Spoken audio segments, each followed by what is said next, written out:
sale and disposition of personal property. Somewhat, It yes. was included in an email to you by Mr. Cannon. Yes. Any contracting unit by resolution of its governed body may authorize by sealed bid or public auction the sale of its personal property not needed for use. But then what happened is there's a resolution 2024-216, which thankfully failed, which had the approval to dispose of this property with no auction. Why would you put forth, it was defeated 4-1. So why would you put this forth if you knew that NJSA 40A:11-36 was the governing statute? That's part of that statute. The other part of that statute, which I'm not memorized, talks about a 15% and number, which when you looked at, if you take a step back on this, you have 41 items that were valued by an expert. We then had the expert go out and find buyers. The resolution you're talking about was reviewed by the QPA, and That would be Miss Humphrey at the time? no, it would have been Ms. DeMarco. She was a QPA? Sure. Ms. DeMarco was the BA, Yes. Ms. Humphrey was the QPA. Yes. So they, in concert, worked together and kept it under, and basically said it is under, we're okay from a statute perspective. So Well, I don't know why you wouldn't go through the process, because item 4 They then did. says, if no bids are received, the property may then be sold to private sale without further publication or notice, but in no event less than the estimated value.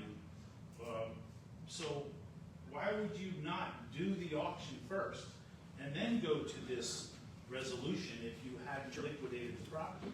because the discussion around the artifacts of the building were that the building was not something people could enter and be in, number one. Number two, there wasn't the auction, the person who we were working with, Ms. O'Connor, said, you're not going to get a lot in an auction for these items.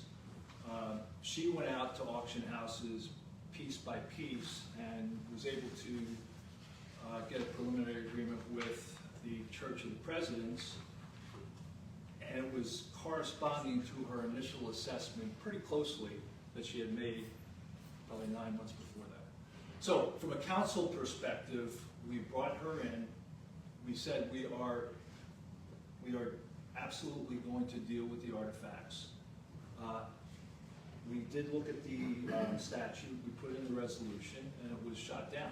I still think we did it, the QPA validated the fact that we were handling it appropriately. So, I mean, this church, it sounds really nice. The Long Branch Historical Museum Association Church of the Presidents is garnering a large number of these things. They are paying for them, but there's no reason they couldn't bid on them.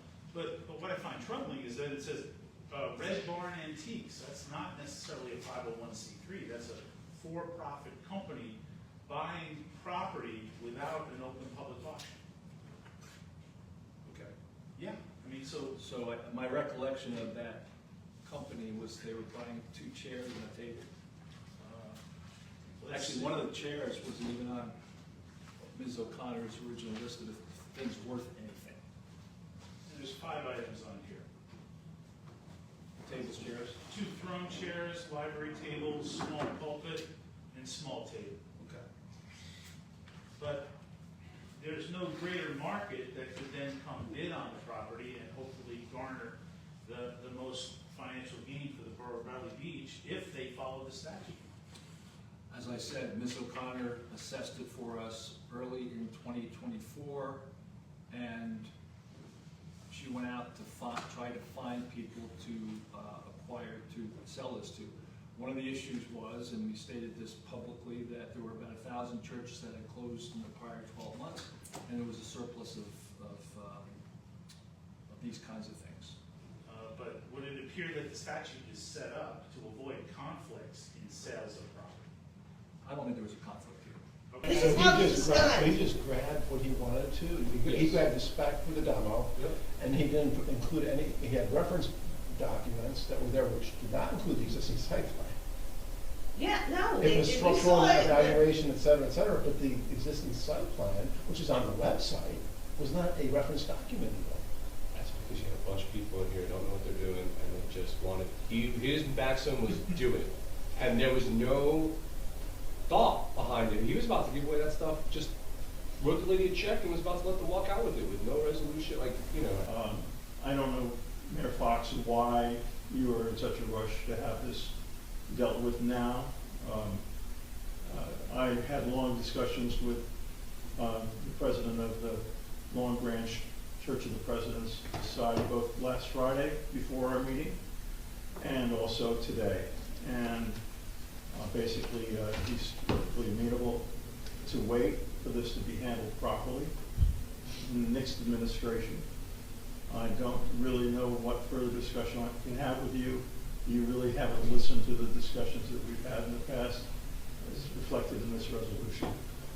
Well, I think, one, I explained in a note to you later, but I said we can get together tomorrow and kind of get it resolved. So I don't have time tomorrow, I'm sorry, I have family obligations. just let me know when you can. Sorry? Let me know when you can. I will. Okay. Also, I heard you just say that there'd be no money transacted on this. Yeah. That's not what James Foley told me on last Friday. He told me that he had written a check to the borough for the full amount. No, he is not. I think he's transacted with the operating agent. We have not received any money, nor, That's not what I was told. well, that's. He told me that if there were any adjustments in the number of stained glass windows, that obviously he would expect to get his money Yeah. back. No, any business, we've operated through the operating agent. We have not received any money. The operating agent may have, but we have not. So, based on what Mr. Chapman just said, was the check cash? Did you just say, what was the dollar amount? Did you just say dollar amount? No, I did not, I don't know the So- dollar amount. No, there's no check. There's a He check. just said I that, just said there was a check according to Jim Foley, the president of And the. what I said was the operating agent may have been working with the, why would they send a check to the operating agent who doesn't own the artifacts? because we did not deal with any of the end users, we dealt with the operating agent. We're not But they're dealing our with- stuff, we're the ones getting money. It's our Ul- stuff. Ultimately, the operating agent would turn money over to us. Ultimately. Something's fishy. There's nothing It's official. not the way I conduct business, sir. Yeah. Okay, thank you.